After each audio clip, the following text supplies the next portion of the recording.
I'm going to run one of the most vicious races you've ever seen in Virginia against Tim Kaine. Now, you're going to say, well, isn't that a little bit over the top? Why are you going to run a vicious, ruthless campaign against Tim Kaine? You know why? Because I love my country. I love my country, and I'm willing to fight for it. I'm going to give you one hell of a fight. That's what I'm going to do. I'm going to just really bring it to Tim Kaine. He's a really bad guy. As the U.S. Senate race in Virginia comes down to the final weeks, one thing seems surprisingly clear.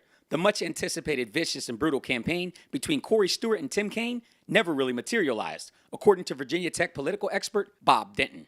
Well, you know, it's kind of interesting because it was Stewart who said, I'm going to run a vicious campaign for the Senate. And yet without any money and being on air, limited in terms of radio, most in terms of social media, it was Kaine who seems to be in the most attack mode. It's certainly Kaine who's running the direct attack ads. And when we looked at the forums as well as the debate, every question Kaine attacked in terms of Corey Stewart.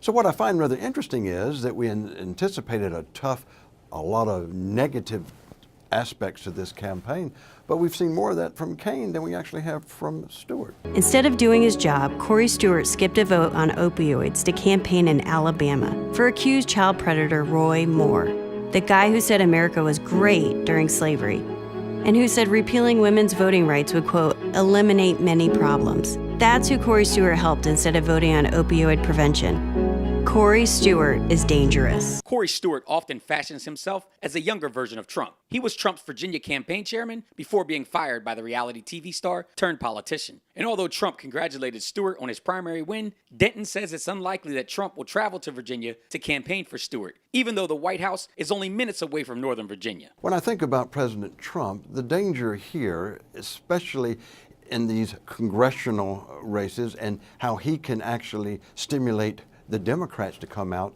I don't think we'll see Trump unless Corey Stewart really gets within the margin of error.